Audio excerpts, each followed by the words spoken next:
Panama case کی سماعت کی تاریخ 1 نومبر مقرر کر دی. دوسری جانب عمران خان کی اسلام آباد کو بند کرنے کی تیاریاں جاری. عشرت العباد اور مصطفیٰ کمال میں تنازع کی حقیقت کیا؟ بھارت نے لائن آف کنٹرول پر فوج میں اضافہ کر دیا.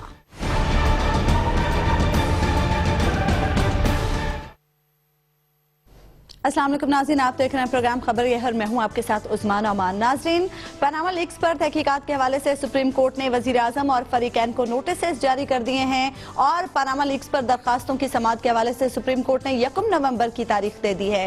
2 نومبر کو عمران خان کی جانب سے اسلام آباد کو بند کرنے کے حوالے سے جو ڈیٹ دی گئی تھی اس پر خان صاحب کی تیاریاں بھی جاری ہے اور خان صاحب کا یہ کہنا ہے کہ وہ احتجاج کے معاملے سے پیچھے نہیں ہٹیں گے. ہارون صاحب، خان صاحب پاناما لیکس پر تحقیقات کے حوالے سے کافی عرصے سے مطالبہ کر رہے تھے، اب تو معاملہ عدالت کے پاس چلا بھی گیا، پھر بھی وہ کہہ رہے ہیں کہ احتجاج ضرور کریں. عدالت میں گیا، عدالت میں کون سا معاملہ گیا؟ عدالت میں تو ابھی یہ فیصلہ ہونا ہے کہ وہ اس کی سماعت کرے گی یا نہیں کرے گی. یعنی ابھی جو نوٹس سرو ہوا ہے وہ کیا نوٹس سرو ہوا کہ وزیر اعظم کے وکلاء دلائل دیں گے کہ یہ ایڈمیسیبل ہے یا نہیں ہے. آغاز تو ہو گیا نا.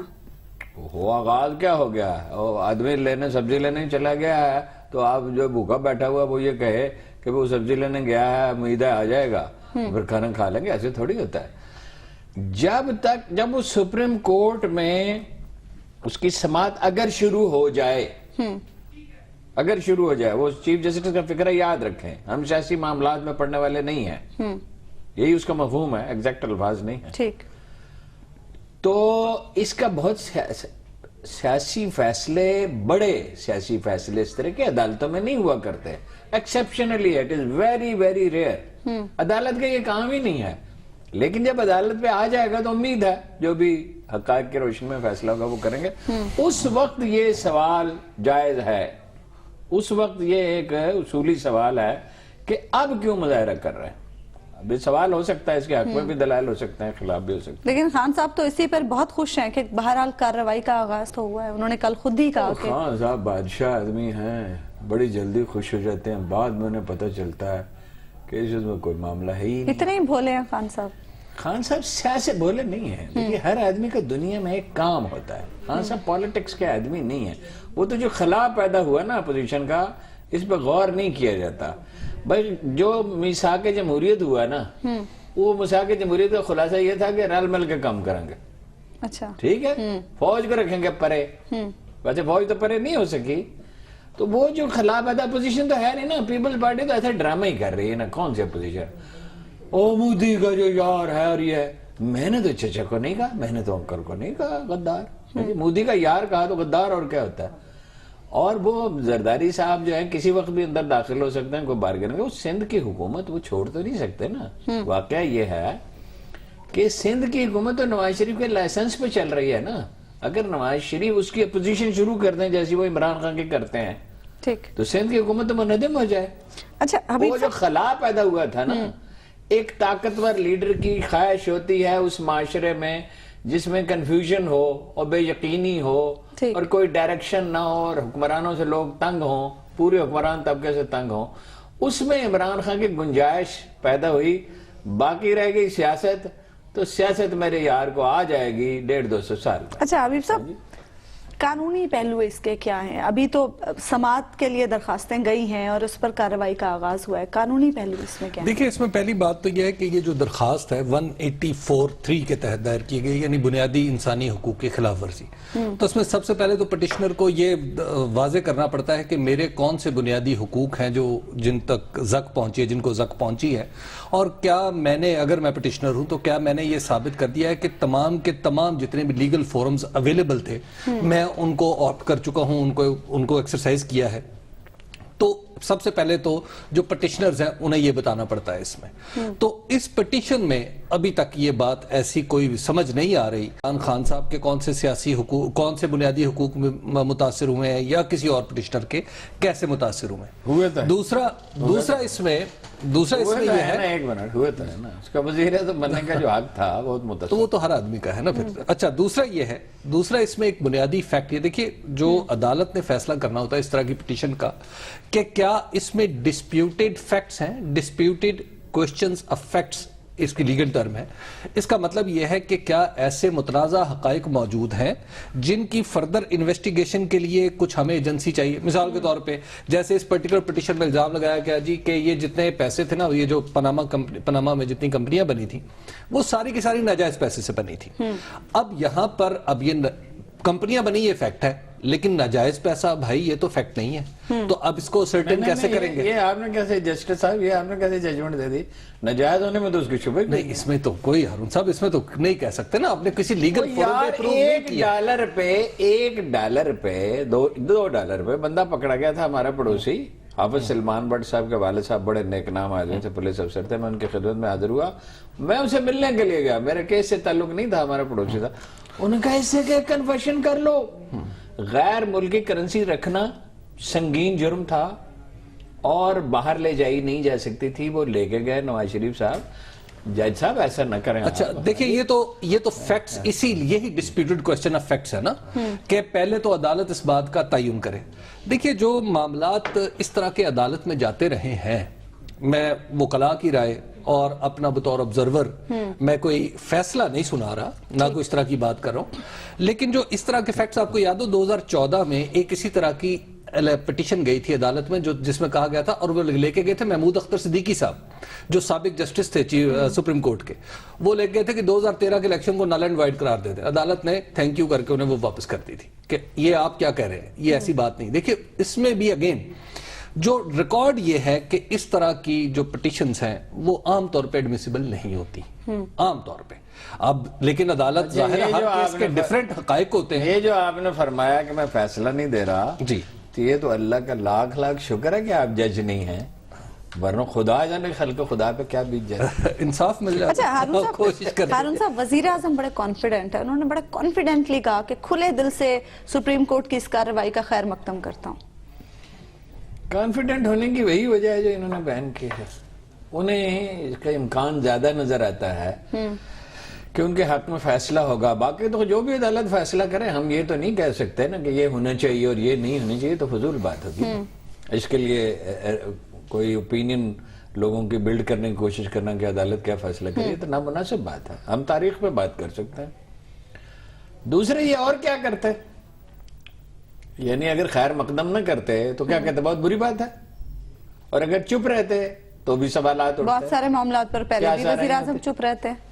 نہیں، چپ رہنے کا ہر چیز کا ایک مطلب لیا جاتا ہے نا. کیا سرائیاں شروع ہو جاتی ہے نا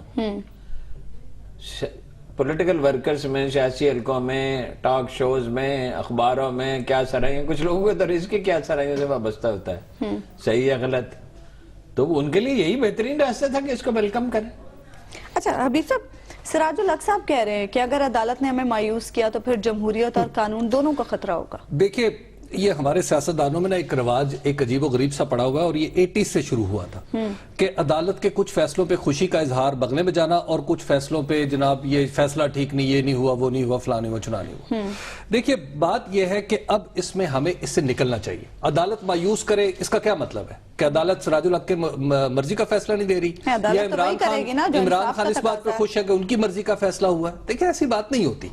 اب ہمیں دیکھنا ہی کہ قانون کے مطابق سچویشن کیا ہے. اور میں آپ کو ایک بات بتا دوں کہ جو حکومت کی صفوں میں اس بات پہ بڑی خوشی اور مسرت ہے کہ یہ معاملہ عدالت میں چلا گیا ہے. اور اس میں آپ کو پتا ہے کہ عدالت تو خان صاحب بھی ہیں. دیکھیں اس میں ایک موقف نہیں ہے، اس میں ایک موقف نہیں ہے، اس میں ایک موقف ہے وزیر اعظم کا جو ہوگا. اچھا، اور دوسرا موقف ہوگا حسین نواز کا اور حسن نواز کا. تیسرا موقف جو ہوگا وہ اسحاق ڈار کا ہوگا. اچھا، پھر اس میں ایف بی آر بھی آئے گا، اس میں بہت سارے دیگر ادارے بھی آئیں گے.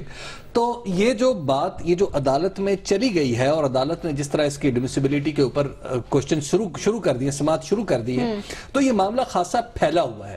اور اس میں خبر کی بات یہ ہے کہ اب تک آج کی تاریخ تک جو طے ہوا ہے حکومتی صفوں میں وہ یہ ہے کہ وزیر اعظم کے وکلاء اس کی قابل سماعت ہونے پہ بات نہیں کریں گے اور کوئی آبجیکٹ بھی نہیں کریں گے. اچھا، جی اور اٹارنی جنرل عمران خان کہہ رہے ہیں کہ اٹارنی جنرل یہ کیس نہ لڑیں. دیکھیے اٹارنی جنرل جو ہے وہ تو یہ کیس لڑ ہی نہیں رہا. ان کا جو وکیل ہے وزیر اعظم کا، بلکہ آپ یوں کہیے کہ ایک گروپ آف لائرز ہے، ان میں سے ایک وکیل کل موجود تھے عدالت ویسے جی ایک بات ہے، سراج الحق کی بات کا ایک پہلو، ساری بات نہیں میں کر رہا، ایک پہلو صحیح ہے. وہ کیا؟ سپریم کورٹ ایٹ سٹیک ہے. یعنی یہ نہیں کہ سپریم کورٹ یہ فیصلہ کرے جو ہم چاہتے ہیں، یا وہ فیصلہ کرے جو ابھی اکرم صاحب چاہیے، نہیں. سپریم کورٹ جو فیصلہ کرے وہ قابل فہم ہونے چاہیے. وہ غیر جانبدار آدمی کے لیے، عمران خان کے لیے نہیں، نواز شریف کے لیے نہیں. وہ تو ظاہر ہے مقدمہ جیتنا ہی چاہیں گے نا، وہ تو یہی چاہیں گے اپنے حق میں وہ کریں جو انصاف کا تقاضا ہے. جو فیصلہ اس طرح لکھا جائے، جو ظاہر ہے سپریم کورٹ کے جج ہیں، لکھ سکتے ہیں، پوری صلاحیت رکھتے ہیں کہ اس کو علم نشرہ کر دیں، اس کو ایکسپٹ کرتے ہیں یا ریجیکٹ کرتے ہیں. پہلی سٹیج تو یہ ہے. اور دوسری یہ ہے کہ اس میں جو بھی فیصلہ دیتے ہیں وہ سمجھ میں آئے کہ یہ ایک فیصلہ ہے جس میں انصاف کیا گیا. اچھا، اگر سپریم کورٹ جو یوں ہی ایک سرسری طور پہ اس کو لیتی ہے، امید تو نہیں ہے سرسری طور پہ لے گی، یہ ایک بہت سنگین سوال ہے. تو عدالت ویسے تاریخ یہ کہتی ہے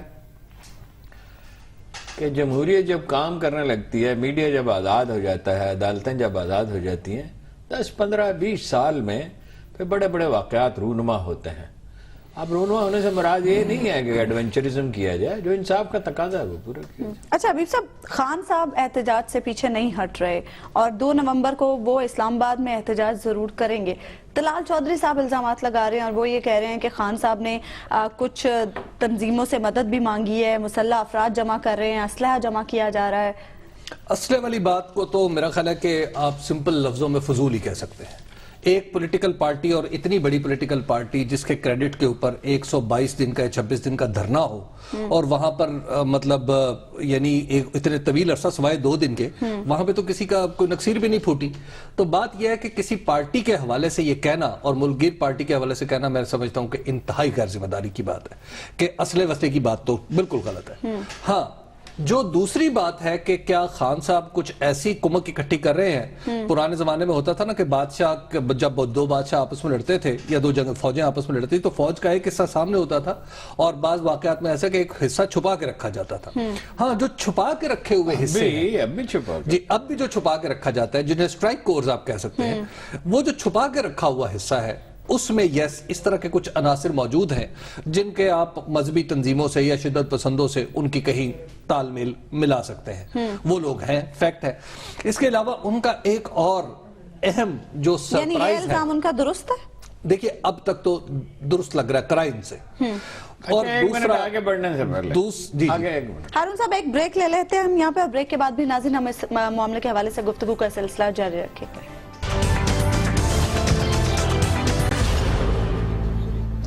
ویلکم بیک ناظرین. بریک پر جانے سے پہلے ہم بات کر رہے تھے پاناما لیکس کے معاملے کے حوالے سے اور عمران خان کے احتجاج کے حوالے سے. ہارون صاحب آپ بات کر رہے تھے کہ طلال چودھری کی جانب سے جو الزامات کیا ہے جہادی تنظیموں سے یہ طلال چودھری وغیرہ کا ذکر کرنا ہی پڑتا ہے. دانیال کا، پرویز رشید کا، مجبوری ہے، یہ لیڈر بن گئے ہمارے. بنتی نہیں بادہ و ساغر نہیں، بادہ و ساغر نہیں، مطلب مجبوری ہے. مطلب یہ کہ کوئی نہ کوئی ایسی بات فکرہ مجھے یاد آیا تھا 2ری صدی ہجری کے ایک درویش کا، لیکن میں ضبط کرتا ہوں. ویسے کل جو کالم آج چھپا اس میں ہے وہ فکرہ. گزارش یہ ہے کہ ان کی کوئی رائے تھوڑا ہی ہے، کوئی موقف تو نہیں ہے جو ان کو لکھ کے دے دیا، میڈیا سیل نے دے دیا. یہ نہیں، پرویز رشید صاحب انفارمیشن منسٹر ہیں، انفارمیشن سیکرٹری خاتون محترم ہے، وہ انہیں رپورٹ تو نہیں کرتی، وہ تو مریم کو رپورٹ کرتی ہیں. طلال کو کہہ دیا یہ کہہ دو، امبیشس آدمی ہے، وزارت اس کو چاہیے، یا دانیال کو. بات یہ ہے کہ مدرسوں کے لڑکے اس میں انہوں نے کوشش کی ہوگی، میرے پاس پکی خبر نہیں ہے کہ وہ آئے ہیں اس میں. وہ تکڑے ہوتے ہیں، ڈٹ جاتے ہیں جہاں جاتے ہیں.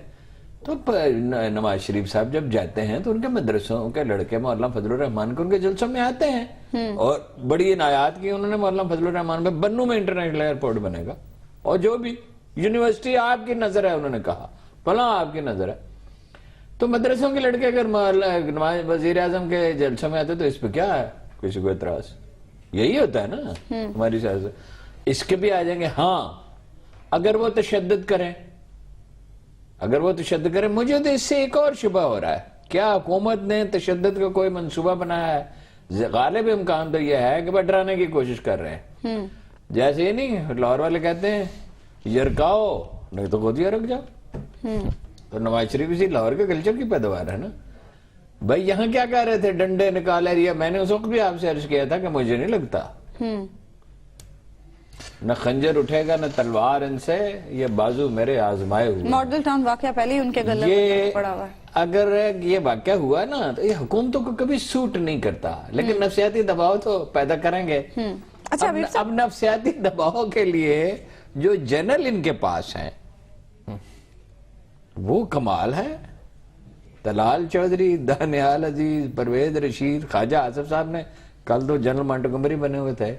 دیکھیے ابو مسلم مامون رشید سے پوچھا گیا کہ who are the greatest generals in history، تو اس نے اپنے مخالف کا بھی نام لیا۔ اب اس نے کہا ابو مسلم خراسانی تنہا اٹھا اور عباسیوں کی زندگی مشکل میں ڈال دی، ان کی سلطنت ہی خطرے میں ڈال دی۔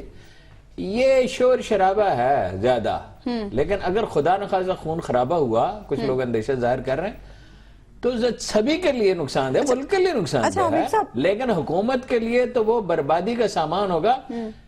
ماڈل ٹاؤنز ہے گا، یہ اس کو نہیں سہ سکیں۔ حبیب صاحب اس صورتحال میں جب دونوں ہی لچک دکھانے کو تیار نہیں ہیں، کیا معاملہ کسی اور طرف بھی جا سکتا ہے؟ نہیں دیکھیے، ایک تو آپ نے جو جس پریمائز پہ آپ کا سوال ہے کہ دونوں لچک دکھانے کے لیے تیار نہیں خان صاحب بھی احتجاج پہ ڈٹے ہوئے ہیں، وہ بھی خان صاحب کی کوئی بات اس میں ماننے کو حکومت تو تیار پوری لچک دکھا رہی ہے۔ کیا عمران خان صاحب لچک نہیں دکھا رہے؟ نہیں، حکومت تحقیقات قبول کرے نا بھائی۔ حکومت یہی تو کہہ رہی ہے کہ حکومت تلاشی دے نا جی۔ حکومت یہ کہہ رہی ہے ہماری تلاشی لے لو۔ حکومت کب کہہ رہی ہے کہ حکومت دیکھیے وزیر اعظم نے کب کہا ہے، سب سے پہلا کمیشن کس نے بنایا؟ وزیر اعظم نے۔ عدالت کے رحم و کرم پہ کس نے چھوڑا؟ وزیر اعظم نے۔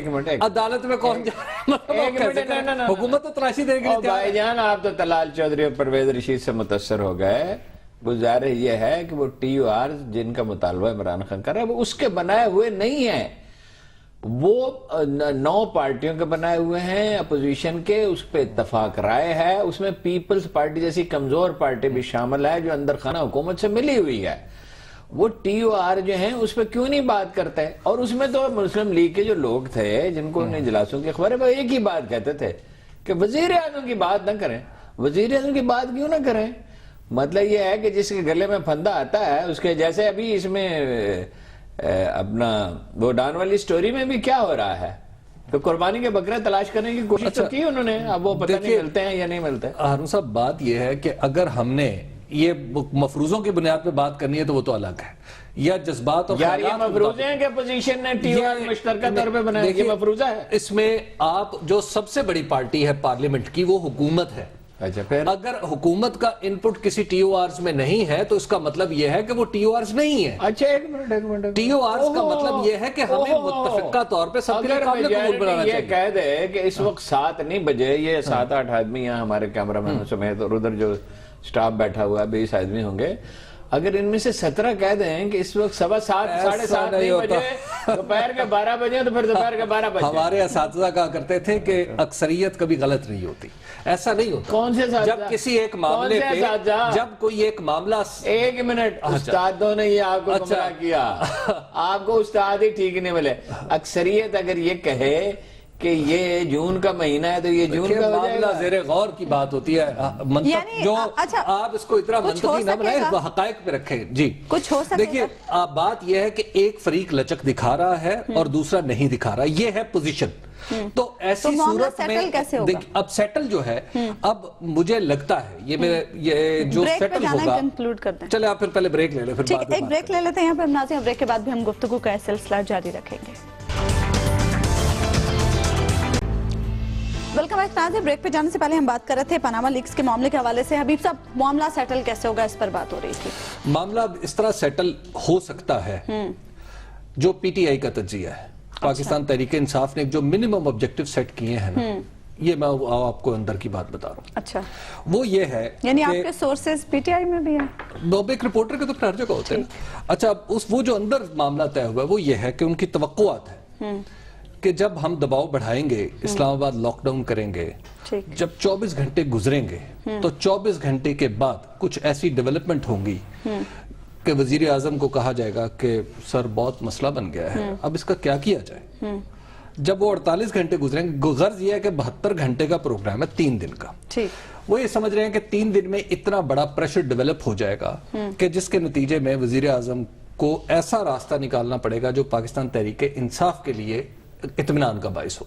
اور ظاہر ہے اطمینان کا باعث کیا ہے؟ اب وہ اطمینان کا باعث تو پھر تحریک انصاف کہتے ہیں استعفیٰ، یہ ان کا خیال ہے، پی ٹی آئی کا تجزیہ ہے نا، اس میں حکومت بھی تو کچھ کرتی ہے. لیکن آج رحیم یار خان کا وزیر اعظم نے واضح کر دیا، انہوں نے کہا جی الیکشن تو 2018 میں ہی ہوں گے. وہ وزیر اعظم نے کیا واضح کر دیا یار، وزیر اعظم کے کہنے پہ یہ دنیا چلتی ہے. الیکشن تو ہونے چاہیے 2018 میں تو اس کا قائل ہوں، ان کے کہنے سے نہیں ہوتا. ویسے جو جناب نے آج کالم رقم فرمایا ہے کہ انہوں نے کہا کہ میں 4تھی بار وزیر اعظم بنوں گا، بات یہ ہے وہ ایک لائٹر وین میں بات کی، نہیں لائٹر وین میں نہیں کی. وزیر اعظم نے 1990 میں اے پی این ایس یا سی پی این کی میٹنگ میں کہا تھا کہ میں جوان وزیر اعظم ہوں. کس کی طرح؟ سلیمان بن عبد الملک کی طرح. پھر مر رہا تھا جب تو روتا تھا آنسوں کے ساتھ، میرے بچوں کا کیا ہوگا. گزارش یہ ہے، یہ ہر حکمران کے سر میں سودا پیدا ہوتا ہے. خدا بنے تھے یہ گانا مگر بنا نہ گیا. جب آدمی ہر حکمران آئسولیٹ کیسے ہوتا ہے، اس کے ذہن میں یہ پیدا ہو جاتا ہے، یہ زوم پیدا ہو جاتا ہے. میں کوئی سخت لفظ نہیں استعمال کرنا چاہتا. 4تھی دفعہ ان کا یہ خیال ہے میرے سامنے کون ٹھہر سکتا ہے. کیا بھٹو یہ نہیں سمجھتا تھا؟ کیا ایوب خان یہ نہیں سمجھتا تھا؟ کیا ضیاء الحق یہ نہیں سمجھتا تھا؟ کون ہے جو یہ نہیں سمجھتا؟ اب ایک ہلکے پھلکے انداز میں جو بات کی گئی، ہلکے پھلکے انداز میں وہ بات کی گئی تھی، میں نے واضح کیا ہے انداز میں. بھائی وزیر اعلیٰ ہوگا، بیٹی آئندہ وزیر اعظم ہوگی، حمزہ آئندہ پنجاب کے یہ ہلکا پھلکا انداز ہے. اگر عوام نے چاہ جمہوریت کے راستے سے ہی جو کچھ ممکن ہے وہ ممکن. ٹھیک ہے، اگلے موضوع کی جانب اگر ممکن ہو سکا تو اس قوم کی جان چھوڑیں گے نہیں پیرت. اگر لوگوں نے یہ سمجھا. اگلے موضوع کی جانب بڑھتے ہیں. ہارون صاحب، آپ نے آج اپنے کالم میں لکھا کہ مصطفیٰ کمال نے جو پنڈورا باکس کھولا ہے وہ بند نہیں ہوگا. اس ملک میں تو کئی بار پنڈورا باکسز کھلے ہیں. اس دن لکھا تھا جب اس نے کہا تھا. آج چھپا ہے نا آپ کا یہ کالم؟ آج بھی اس دن چھپا تھا. جی. The day he talked about، اس دن ایک مختصر سا تجزیہ فرنٹ پیج پہ میں نے لکھا تھا. اس کی سرخی تو ظاہرہ نیوز روم والوں نے لگائی کہ پنڈورا باکس اب بند نہیں ہوگا. اس کی وجہ کیا تھی؟ اس کی وجہ یہ ہے کہ جو عشرت العباد صاحب ہیں، ان کے کارنامے تو سارے کراچی کو پتہ ہیں. ٹھیک ہے، اور ظاہر ہے وہ جواب بھی دیں گے. جب ان پہ اتنا بڑا اٹیک آئے گا تو وہ جواب بھی دیں گے. دیکھیے لوگ ہوتے ہیں دوغلے، بہت سے ہوتے ہیں. یہ ہے چوغلا. یہ آرمی کو بھی ساتھ لے کے چلتا رہا، اس کو مدتوں تک اس کو بھی ساتھ لے کے چلتا رہا، جس کو کہتا ہے یہ میرا مینٹور ہے اور محسن ہے. الطاف حسین اب بھی کہتا ہے، اب بھی جس نے آپشن رکھا ہے نا، الطاف حسین والا آپشن رکھا ہوا ہے نا. جناب یہ زرداری صاحب کو بھی ساتھ لے کے چلا. اب نواز شریف صاحب کو بھی، نواز شریف صاحب تو جمیل یوسف کو بنانا چاہتے تھے. And what a noble soul Jamil Yusuf is. یعنی 200-250 اس نے جب وہ پولیس وہ کمیٹی کا کیا نام ہے جی، سی پی ایل سی کا جب وہ چیئرمین، اور کیا شریف آدمی ہے اور کیا باصلاحیت اور معتدل آدمی ہے. یعنی وہ ایسا آدمی ہے کہ اس کو انگلی نہیں کوئی اٹھا سکتا. وہ کسی پارٹی کا آدمی نہیں ہے، نہ کسی پولیٹیکل پارٹی. یہ کسی اور ڈھنگ کے خیر آدمی کو بناتے ہیں. یہ میری اطلاع تو یہی تھی کہ جمیل یوسف کو بنانا چاہتے ہیں. لیکن کس طرح جناب یہ پنجابیوں کا تھا پسر گیا. اور جی میری بچی کی شادی ہے، پتہ نہیں کیا بہانہ بنایا، تھوڑے دن ٹھہر جائیں. ابھی اس نے جو اس دن پہلے انٹرویوز دیے ہیں تو اس میں کیا میں اسٹیبلش ہم نے پلان کیا. ارے بھائی تو نے کیا پلان کیا؟ رینجرز نے کام کیا، لوگوں نے جانیں دی، پولیس والوں نے بھی کیا. ٹھیک ہے، اور 80% بھتہ خوری کام ہوئی. تو بھتہ لینے والوں میں تھا، ان کے ساتھ تھا. خدا کا بندہ، تجھے الطاف حسین نے بنایا تھا، الطاف حسین نے. اور یہ تو ہمارے معاشرے کی اخلاقی کمزوری ہے کہ اس کو گوارا کیا زرداری صاحب نے بھی، مشرف سب سے بڑا مجرم. دیکھیے کتنے پولیس والے مارے گئے تھے ان کی گورنری کے زمانے میں. اقتدار کس کے پاس تھا؟ دیکھیے میں کوٹ نہیں کر رہا، کوئی میں نے سنی بات نہیں کر رہا. میں نے وزیر اعلیٰ سے پوچھا، ارباب رحیم سے، میرے جاننے والے تھے، کہ کیا حساب ہے، کوئی سمجھ نہیں آتا. اس نے کہا حساب سادہ ہے، نظام کیا ساری شہر ایم کیو ایم کے پاس ہیں، دیہی سندھ ہمارے پاس ہے، اس میں مداخلت نہیں ہو سکتی ٹھیک کہ کوئی تو 200-250 وہ پولیس والے جنہوں نے 95 میں آپریشن کیا تھا، کس کے خلاف آپریشن کیا تھا؟ ٹیررسٹوں کے خلاف بریک پہ کیا جانا تھا وقت تھوڑا وہ مارے گئے اور مشرف صاحب دیکھتے رہے، اور یہ عشرت العباد اس میں ذمہ دار نہیں ہے۔ اچھا حبیب صاحب آپ کو کیا لگتا ہے تنازع کس بات پر ہے مصطفیٰ کمال اور عشرت العباد کے درمیان؟ تنازع کوئی نہیں ہے، مصطفیٰ کمال صاحب اپنی افادیت پوری کر چکے ہیں، تو اب وہ بچنے کے لیے تنکے کو ہاتھ مار رہے ہیں۔ سبحان اللہ۔ دراصل انہوں نے ریلیونس اپنی تلاش کرنی ہے کراچی شہر میں، تو کراچی شہر میں ان کے جتنے مخالفین ہیں وہ تو رہے نہیں، اور لوگ بھی انہیں اس طرح جوائن نہیں کر رہے جس طرح قطار اندر قطار ایک زمانے میں ایک دن چند دن کچھ عرصہ پہلے تک کر رہے تھے۔ تو اب انہوں نے عشرت العباد کے وہ بیسیکلی وہ ہوتا ہے نا کہ آپ اپنی سائیکل پہ جا رہا ہوں میں تو کسی بڑے ٹرک کو اس کی زنجیر ہاتھ میں پکڑ لوں تاکہ میری بھی کچھ سپیڈ لگ جائے۔ یہ الزامات اس میں دیکھیں الزام ایک ہی ہے، باقی سب وہ صرف برٹش نیشنلٹی اور اس کی تحقیق ہونی چاہیے، باقی الزامات جو ہیں وہ بس ایسے ہیں، باقی مفروضے ہیں جیسے خان صاحب نے نواز شریف صاحب کے بارے میں بتایا۔ نواز شریف صاحب کو بھی ایمانداری کے ساتھ دینا تھا، اس کو الٹا کر کے جھاڑا جائے نا۔ کس کو؟ عشرت العباد کو جب یہ گورنر نہ رہے، اس کو الٹا کر کے جھاڑا جائے نا، تو کم از کم پیسے جو نکلیں گے میرا اندازہ $600-700 ملین نکلیں گے۔ کراچی میں تو ایسے بہت سے لوگ ہیں جنہیں الٹا کر کے جھاڑا جانا چاہیے۔ تو ظاہر ہے سبھی کو، ہر مجرم کو، یعنی اس میں کوئی استثناء، عدل تو ہوتا ہی یہی ہے، عدل تو مطلب ہی اس کا ہے کہ کسی کے ساتھ رو رعایت نہ برتی جائے، جو اس قابل۔ دیکھیے وہ فاروقی بردرز سے نا، جب حکومت بدل رہی تھی 96 میں پیپلز پارٹی کی حکومت تھی، تو میں نے کہا ان کے ٹخنوں پہ ضرب لگائے نا $200 ملین نکلیں گے کم از کم۔ ٹھیک ہے، ایک بریک لے لیتے ہیں یہاں پہ ہم ناظرین، بریک کے بعد بھی ہم گفتگو کا یہ سلسلہ جاری رکھیں گے۔ ویلکم بیک ناظرین، بریک پر جانے سے پہلے ہم بات کر رہے تھے مصطفیٰ کمال اور عشرت العباد کے درمیان تنازع کے حوالے سے۔ حبیب صاحب آپ بات کر رہے تھے کہ وجہ کیا تنازع؟ جی میں عرض کروں کہ ایک تو سب سے پہلی وجہ یہ ہے کہ 2000 جن دنوں مصطفیٰ کمال صاحب اپنی وہ تنہائی گزار رہے تھے جس کو وہ کہتے ہیں کہ میں نے بڑی جد و جہد کی اور یہ کیا وہ کیا، جب غائب تھے منظر عام سے، تو ان دنوں 2015 میں آپ کو یاد ہوگا کہ 90 پہ ایک چھاپا پڑا تھا۔ 90 پہ جب چھاپا پڑا تھا تو اس وقت 90 کو بند کرنے کا، جیسے آج کل بند ہے، فیصلہ کر لیا گیا تھا۔ اس وقت گورنر عشرت العباد وہ راستے میں آئے اور انہوں نے متعلقہ لوگوں سے کہا، ریکویسٹ کی کہ آپ اس کو کھولیں۔ عشرت العباد صاحب کا خیال یہ ہے کہ جو کراچی کی سیاست ہے اس کو ایز اٹ از چلنا چاہیے، بجائے اس کے کہ اس میں کوئی کبھی کسی پہ ہاتھ رکھا جائے کبھی کسی پہ ہاتھ رکھا جائے۔ تو عشرت العباد صاحب کی جو یہ تھیسس ہے یہ والا، وہ آہستہ آہستہ افلوٹ ہوا اور اب جو ہے تمام سٹیک ہولڈرز کے ذہنوں میں یہ بیٹھ گیا ہے۔ تو مصطفیٰ کمال صاحب اس تھیسس کی قربان گاہ پہ چڑھنے والی پہلی ان کی کوششیں، تو اب انہیں مصطفیٰ کمال صاحب کو عشرت العباد یکا یک بہت برے لگے۔ کبھی جن کے کوٹ کے ساتھ بندے وہ پھرا کرتے تھے، تصاویری جھلکیاں موجود ہے، کبھی جن کی تعریفیں فرمایا کرتے تھے، آج انہیں ساری دنیا کی خرابیاں بس کرے یار۔ بات یہ ہے وہ ہے ایک بڑا فنکار کاریگر، اس نے کس کس general chief of army staff کو دھوکہ دیا، اس نے کس کس صدر اور وزیر اعظم کو دھوکہ دیا، اس نے کس کس پولیٹیکل پارٹی کو دھوکہ دیا۔ وہ راکٹ ٹاؤٹ اس الطاف حسین کے ساتھ رہا اور اس کو چکمہ دیتا رہا اور وہ اس پہ اعتبار کرتا رہا، حالانکہ اس کے ساتھ پوری طرح لائل نہیں تھا۔ اب بھی سارے آپشن اس نے رکھے ہوئے، وہ یہ کر رہا تھا۔ ایک طرف ان سے یہ کہہ رہا تھا کہ مجھے سرپرست بنا لیں، ان سے کہاں آئیں، میرے سے تصویر بنوائیں، وہ اخبار میں جاری کریں۔ وہ کیوں جاتے اس کے پاس؟ جس طرح وہ یہ چاہت فاروق ستار کے ساتھ جو رہے، فاروق ستار بھی ایک دفعہ بگڑ گیا تھا۔ دیکھیں ایک ہم عصری کی جیلسی تو ہوتی ہے، وہ تو سمجھ میں آتی ہے۔ دوسری طرف یہ لوگوں کو روک رہا تھا کہ اس کی پارٹی میں شامل ہے۔ تو کون ہے؟ وہ کہتا میں وفاق کا نمائندہ ہوں، اسٹیبلشمنٹ کا حصہ ہوں، ہمارے پاس ان چیزوں کے لیے وقت نہیں ہوتا، اور علی جناب کے لیے کس چیز کے پاس وقت ہوتا ہے؟ اخبار نویسوں کو تو بلا کر عام کرتے ہیں۔ آج صبح ایک اخبار نویس نے مجھ سے کہا کہ رابطہ کر رہے ہیں۔ میں نے کہا بڑا سادہ فارمولہ ہے، ان سے کہنا حصہ دو یا حساب دو۔